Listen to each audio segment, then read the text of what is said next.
news. A 98-year-old woman is indicted for a nursing home murder. Investigators say she strangled her 100-year-old roommate to death at a Dartmouth nursing home back in September. Eyewitness News reporter Catherine Sotnick just spoke to the district attorney. She joins us live from his office in New Bedford with the breaking details.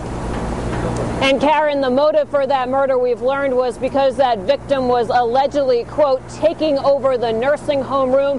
The 100-year-old victim was found in her bed in the early morning hours in September with a plastic Walmart bag over her head. Those are some of the new details that have just come out of this news conference. The cause of death has been determined as strangulation and suffocation.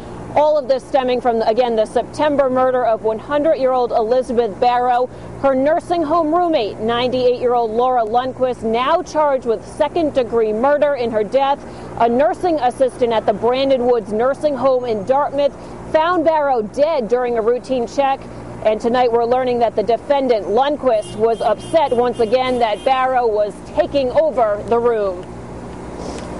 The defendant made statements prior to the victim's death that she would get the victim's bed eventually by the window because she was going to outlive her.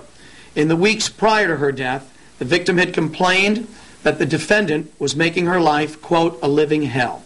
On the evening before her death, the victim, Ms. Barrow, had complained to a nurse's aide that the defendant had placed a table at the foot of her bed, which impeded her path to the bathroom.